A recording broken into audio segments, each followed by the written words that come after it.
Hi, folks, and welcome to Windows in the Cloud, our tech series dedicated to Windows 365 for IT pros like yourself. So please make sure to register to the Windows IT Pro YouTube channel to stay up to date about all the latest and greatest news of Windows 365 Cloud PC.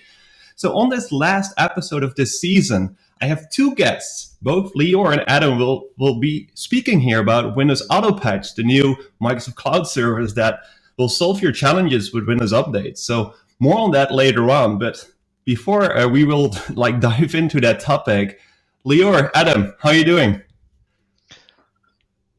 Amazing. Yeah. Awesome. Thanks for having us. So folks definitely want to know who you are. So Lior, can you tell a little bit about yourself and what your role is in Microsoft? Yeah, absolutely. So my name is Lior Bela. I am a senior product marketing manager here at Microsoft, which is responsible of the Windows Autopatch solution that we're going to talk about today. Excited to be here. Thank you for having me. Yeah, it's great to have you. And I know it's hot there in Chicago right now, so I hope you keep it cool on your side. Adam, how are you doing? What's your role? Thanks, Christian. Hi, everyone. My name is Adam Nichols. I am a senior product manager on the Autopatch team. I am one of a handful of very talented product managers working to develop the feature that we're here to talk about today that we're super excited about. Yeah, it's great to have you both, and it's great to get some inside scoop on, hey, where does Windows Autopatch started? Like, what's the why behind, and how can IT pros use it as well? So let's segue into what is Windows Autopatch? Like, what is it solving? Is Patch Tuesday no longer a thing, for example? So can Adam and Lior, can you explain the audience a little bit what it is and how people should remember it? Go ahead, Lior. Absolutely. Yeah, absolutely. Let me make it clear from the first minute. Patch Tuesday is still a thing. What we are trying to do here at Microsoft and the Windows Autopatch team is we are trying to look up for new ways to simplify our IT admin's life. And one of the things that we realized, and we got a lot of feedback from our IT admins, is that every second Tuesday of the month, they need to do a lot of patching, Windows patching, Office. And we said, why don't us, Microsoft, can take it as a responsibility, develop a solution, and pretty much make everyone's life easier while we use the skills, knowledge, and insights that we have in place in order to make a really good product. And this is what we're talking about today. Autopatch is a solution that is designed to automate Windows update and Office updates on a monthly basis on behalf of the IT admin. So pretty much once it's set up, it's all automated. IT admins don't need to do a lot versus just look at the reports and verify that everything is looking good and making sure that they are addressing any questions or any challenges that they have in place. But besides it, as long as you are a Windows E3 customer and up, and you have Intune, and you have Azure Active Directory, you are good to go. You can start taking advantage of the solution. One of the things I really enjoy about it too is the concept of that we've been driving inside of Microsoft of developing solutions so IT admins can focus on things that really drive their business, focus on things that are really important. Let's take some of these, and I don't want to call patching mundane, but we all kind of feel it, sometimes at that point where, it's something we've been doing for 30 plus years, patching computers. Let's take that off of our admins' plates so that they can focus on strategic initiatives. Yeah, that's great to hear because a lot of customers are seeking to go to Cloud PC, Windows 365, because it really simplifies their existing infrastructure coming from either traditional VDI or other technology or just a physical PC replacement to a Cloud PC. Having that SaaS offering combined with Windows Autopatch really takes that next step in that journey into the digital transformation. So that's great to hear. So can you tell a little bit as well about what are the differences between Windows Update for Business in comparison to Windows Autopatch here, Adam? Windows Update for Business brought really a cumulative of learning over so many years of patching. And we brought that into Intune, we brought it into Windows, and really gives organizations the ability to decouple patching and Patch Tuesday from on-premise infrastructure with Windows Update for Business. When we think about Autopatch, it's taking it one step further. And what we do within the Autopatch team is we leverage a lot of that plumbing, the infrastructure, and then we supplement it and we configure it for you. And so really, instead of having to go through, configure all those individual configurations, set it up for your organization, you come into Autopatch, we'll take care of it for you. One question I think an IT pro would have, like, I'm handing over sort of the torque to Microsoft to do those updates, but can I get a report back, for example, saying, hey, those updates have applied successfully or perhaps not? Is that part of the service as well? Absolutely. We think that not just performing the action is important, but having the confidence, which reporting gives us, that the action was performed, and then something that we can, hand back to our compliance team, our regulators, back to management that shows, effectiveness. And so reporting is a big part of the Autopatch service, and is going to be available when we release in July. And will continue to evolve with the product as well. So we're really excited about that. Yeah, that's awesome. And I see you prepared some demos for us as well, because the audience is technical, right? So we really want to get things rolling here. So can you show some of the demos? Absolutely. Let's jump into, let's start with onboarding, what the onboarding process looks like. To get started, go to Tenant Administration on the left-hand blade. We'll go down to the Autopatch enrollment process. Go ahead and select our EULA and agree. What this will do is kick off our readiness check to validate that the tenant is all ready for Autopatch. And what you'll see here is we actually come off as ready. But let's go look at view details here real quick. View details is going to tell us all the checks that occurred during the readiness and tell us kind of the status on those.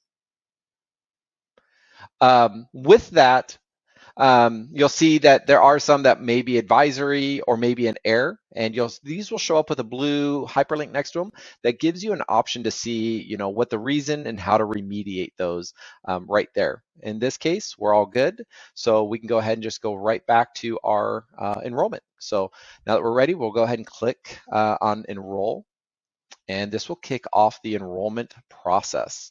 So this will jump over. This is here to say allow administrator access for Microsoft. So this is allowing Autopatch the ability to create certain app registrations in your tenant, groups, device configurations around Windows updates, as well as the ability to collect data. So that way we can report compliance back to your organization about how you're doing on your Windows updates. So with that, we go ahead and we click, I give Microsoft permission to manage my organization on my behalf. And then by checking that box and hitting agree, we move on to the rest of the process. So we'll go ahead and click agree here.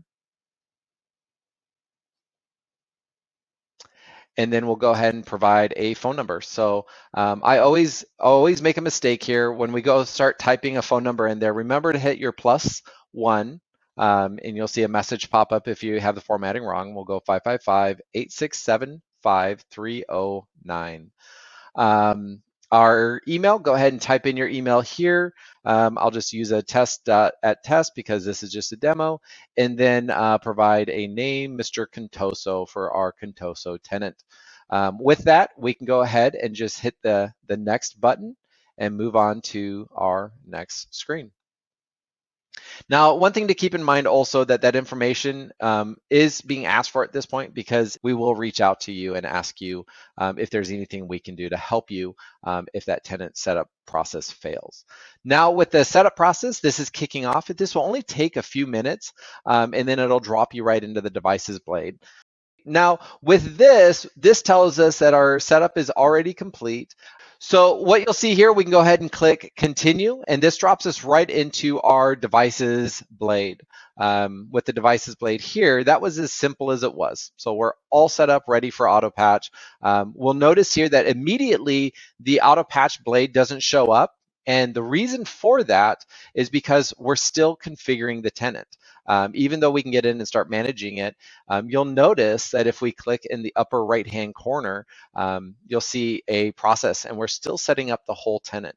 So even though you can go in, manage devices, and start adding devices within Autopatch, the configurations are showing up. So what you should expect is in a few minutes, half an hour, additional blades or panes are going to show up under devices within the Endpoint Manager portal. Well, I guess we really should start with Lior. How do we manage or add devices to the Autopatch service? And the way we do this is we use a Azure AD group called Windows Autopatch Device Registration. And this group was created as part of the onboarding process. So if we go ahead and click on that, that will take us over to the group management for Windows Autopatch registration. So let's go ahead and click on that. So Adam, does it mean that I do not have to assign all of the devices in my organization to Autopatch? Can I pick and choose which devices will be in Autopatch? Yeah, with the Windows Autopatch group, you can actually pick what members you include into this group, and those members will automatically be enrolled into the Autopatch service. And you can also do nested groups in here as well. So if you already have predefined groups that you want to onboard in kind of like waves or stagnant, you can go ahead and add them when you're ready. We have this button called Discover Devices. Discover Devices is great for inpatient admins like myself that go ahead and kick off a query of that Azure AD group to add those devices to the Autopatch service. Don't worry, you don't have to click Discover Devices every single time. Lior, I know a lot of people ask, they're like, do I have to click that every time I add new devices? The answer is no. That process will kick off approximately like every 12 hours. So if you add devices to that group, you come back the next day, you can expect to see them in your management blade. Now we'll give this just a few minutes, and then what we'll do is we'll hit the refresh button, and you'll see our devices show right up here in the blade, and you'll see our status there is active, and it's ready to be managed. That's as easy as it is to add devices to be managed within Autopatch. A lot of this can be done because we're leveraging a lot of Intune or Endpoint Manager in the background, and a lot of that work is already being done for us. So we can provide that very easy, very streamlined onboarding experience, leveraging a lot of the tools that organizations already have in their organization. When it says on the model virtual machine, does that mean that it's distinguishing Windows 365 specifically, or virtual machine can apply to any other service as well? Yeah, so virtual machine, the model name actually comes in from the device that is reported to Intune. So in this case, virtual machine is actually a device that is managed by a virtual machine service like Hyper-V. In our case, Hyper-V is great for demo environments and dev. But if I add like my Surface Book 3, that will show up as the model name that's reported to Intune, as well as if I do Windows 365, for those of you very familiar with Windows 365, as you'll see in our demo a little bit later, that model name will show up as the model name of the license that you apply for that CPC. So that's available right there. One other cool thing when we talk about devices is we added this option called not ready. And so a lot of customers ask, what happens to devices that I add to the group, but maybe they are stale in Active Directory, or maybe they're not Intune enrolled. Those devices get filtered out to a not ready blade where they'll actually tell you what's going on with that device. And so that's really helpful as well. So when we look at model name, we know that the model name's coming in that represents the device itself. Really, it's a set it and hopefully forget it kind of service where you just periodically look at your reporting to see how your device compliance is going. And that's really, to the core of how you onboard onto the Autopatch service. So Adam, what about like Windows 365 Enterprise Cloud PCs? How can you enable Windows Autopatch as part of the provisioning flow? Can you show the audience how that works? That's a great question. We're really excited about the integration that we have with Windows 365. Now, for those of you who are familiar with Windows 365, you're very familiar with provisioning policies because these are pretty much the core of the instructions of what you're saying for all the devices that are going to be built for your users when you assign a device. And really, if you here, I'll show you guys. If we go under create a provisioning policy here, and we'll just do like demo policy. If I could spell right, you know. Um, in this case, I'm just going to do something very simple because I just want to demo the environment. So we're going to do Azure AD join. We're going to use a hosted network because we love Azure hosted networks. I'm going to select my image and we'll just select a Windows 11 because there's nothing else other than Windows 11. No, there is other options than Windows 11. I'm just saying, my opinion, Windows 11 is the best experience you can get. We go under configurations, and this is where, for those of you who are familiar with Windows 365, something new is going to show up for you here. For those of you not familiar with Windows 365, this might be something new. So we've always had, or for a while, we've had the Windows settings where we could pick what language packs come down on our device. Great option. Now you're going to see this new section here that'll say Microsoft Managed Services, or it may say Additional Services. That introduces the option for supplemental services on top of Windows 365. And in here, you'll see we have this great option just to select Autopatch. Now, in this case, my tenant has already been onboarded to Autopatch, so I can just select the option and hit Next. The thing to keep in mind is if you had not onboarded your tenant, you may get a red message down here saying you need to onboard with a hyperlink to go onboard your tenant. And you can go ahead and do that at that time or flip it back to none. I'm just going to go ahead and leave it. I'm going to go ahead and assign this to a security group with my Windows 365. And then I'm going to go ahead and just do a review and create. When I do that, I can go look at some existing devices that I've already enrolled and have provisioned. So I have 2 right here. Now, just because we like to do demos, what I'm going to do is real quickly show you what it looks like for me to assign a license, Windows 365 license, to my demo user that I'm using right now. And I'm going to go ahead and assign that license to my demo user. We're going to flip back over to my tenant. And then what I can do here is just give it a few minutes. Christian's probably very familiar with this.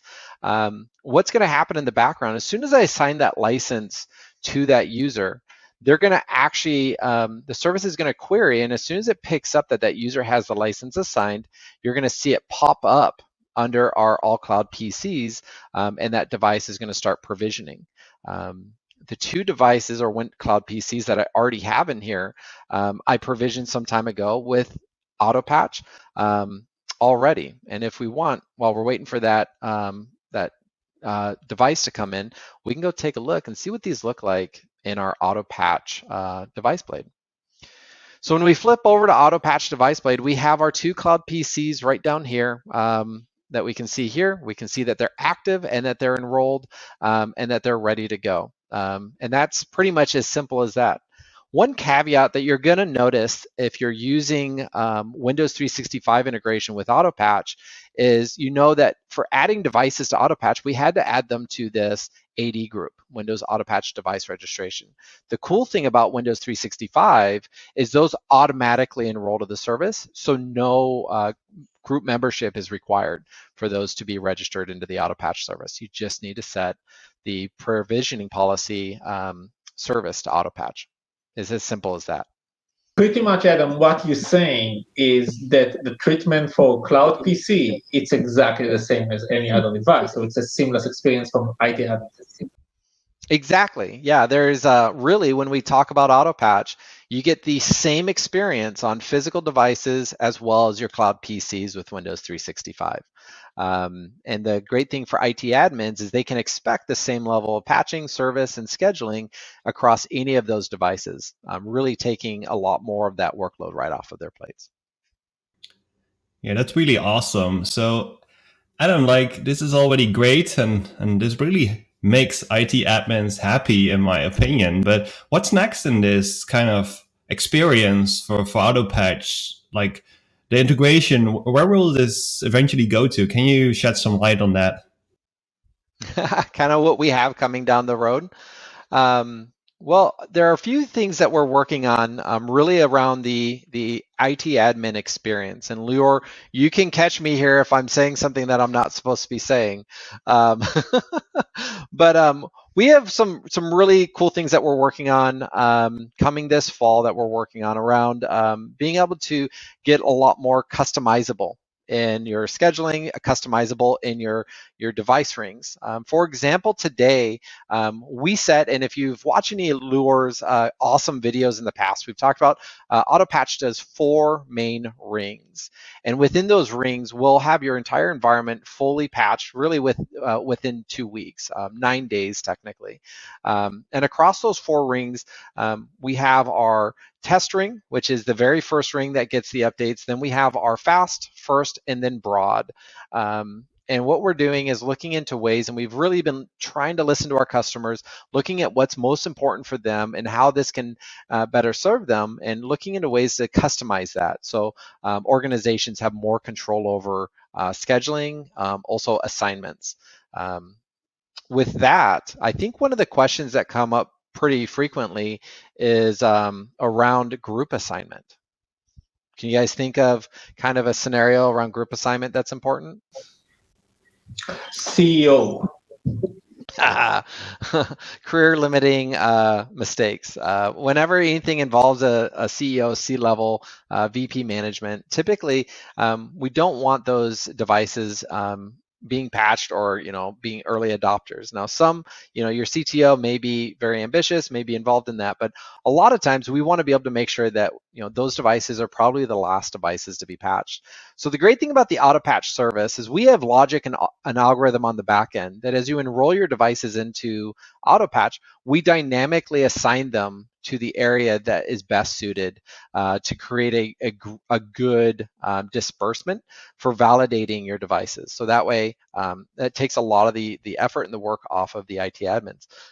What you might find though is that a device, when it's automatically onboarded, might not be in the best group. So let's think here that Tony here is the IT admin. He's already, or the CEO, he's already in broad. But we have here Adam, who may be our CFO. And we want to make sure that Adam is, right now he's in the test ring, which means he'll get the updates right away. What we can do is actually select that device, go to device actions, assign the device group. And here I can actually select and move Adam to broad. And then with that, in just a few minutes, my broad update will, my device will update to broad. And then now for the next patching cycle, they'll be on the broad ring. So it's as simple as that to move them between rings.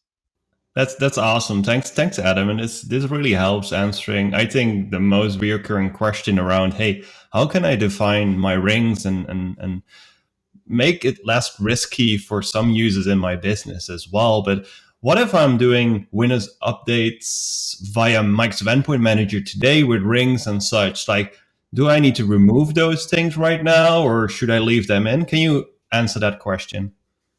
That's a great question. And today we're really at the early phases of Autopatch. So we're working on some logic that will tell IT admins if there are conflicting policies in place. That's not available. It's not going to be available in July, but it's going to be a quick follow coming this fall. What we do recommend for organizations that are adopting Autopatch today is that do your best to make sure that our co-management policies are assigned based upon our documentation. Do your best to make sure that our group policy that has to do with Windows updates have been unassigned from the devices targeted. And also, if you have like existing Windows Update for Business policies, go ahead and unassign those when enrolling into Autopatch.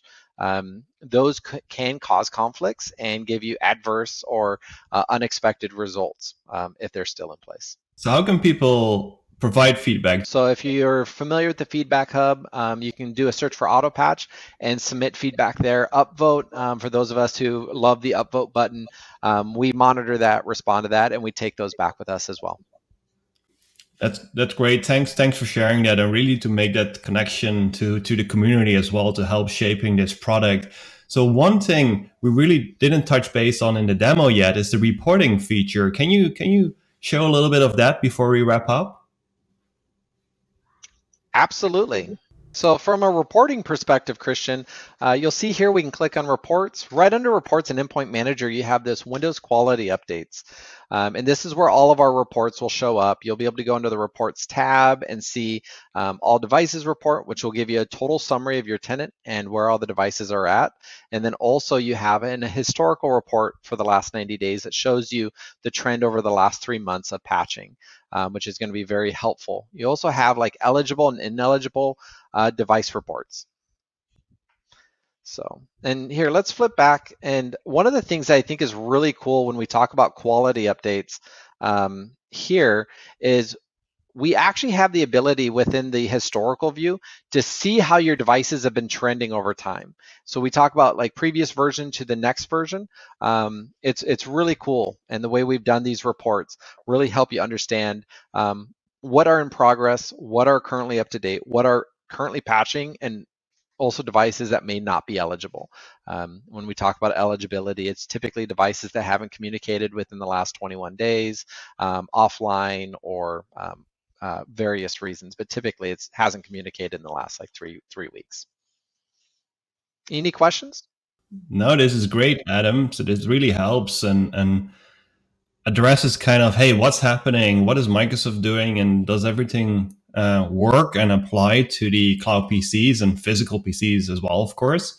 So thanks for sharing this. I think I get it, and I really think this is a great and awesome new cloud service that really sits on top of what Windows 365 already simplifies for businesses too. But what I've heard is that our friends from Microsoft Managed Desktop take this even further, right? So what are we doing there, Lior? Can you shed some light on that? Yeah, absolutely. So just to build some context, Microsoft Managed Desktop is pretty much a true management solution by Microsoft experts, by our engineers. So on top of the amazing updates features that we have within Autopatch, there is an ongoing device management, including image management, and all the supports that you need from Microsoft to your environment coming from Microsoft Managed Desktop. Definitely worth looking into it. What we're doing over there is similar to what we see in Autopatch. There is the seamless experience, and you don't feel the difference between a tangible, actual device to a cloud PC. You pretty much manage all of those devices the same way. So there is no different policies, there is no different ways to manage it, there is no different cadence. And this is what's so beautiful about Windows 11 and Windows 365 working better together. As we announced back in April of 2022, we talked about it, about the seamless experience of moving between those two features. And this is what I'm excited about the most. Yeah, that's awesome to hear, because it really represents how we Microsoft think. We have options for customers that are more like at the later or late adoption kind of phase in terms of the digital transformation, but we as well have offerings where you can do all that management as well as part of an offering like Microsoft Managed Desktop. So thanks for adding a little bit more information there to have that sort of question answered. Hey, what is Microsoft doing in that space as well on top of that IT operations, IT as a service layer as part of your physical PC as well as your cloud PC? So how can people stay in touch with you guys? Like if they want to keep up with all the latest and greatest with Autopatch, what's your social media account, Lior? So you can find me everywhere besides TikTok, but LinkedIn, it's Lior Bela. Just look for it, Lior, last name B as a boy, ELA. I'm also on Twitter. Join me so I can pass the 10 followers, please. Besides that, if you need any more information, I post blogs on a monthly basis on our IT Pro, Windows IT Pro blogs. So you can find it, all of the information over there, as I mentioned, aka.ms/Autopatch community. You're going to find it's like your one-stop shop. On top of it, we clearly have the docs, the Windows Autopatch docs that you can look for and kind of deep dive into the 2, 3, and even 400 level of the technical details that you need to know for Windows Autopatch.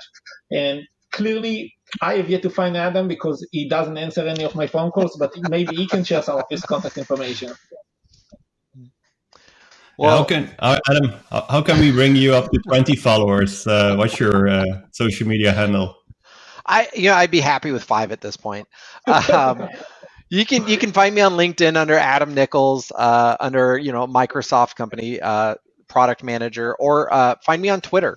So I have a I've been on Twitter for quite some time. Find me at Mauvlan, Mauvlan, or search for Adam Nichols. And I also have a personal blog that has a lot of this information too at mauvtech.com. So I'm a big Mauve person. So long story, feel free to reach out to me if you want to hear more. Awesome. So first of all, thank you both for being a guest and having so much fun and explaining such a cool product to the audience here.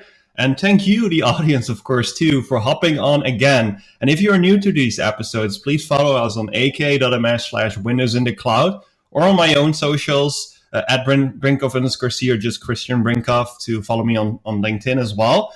And we hope to see you in our next season, season 2, starting in the August timeframe. So thank you for watching and have a fun holiday.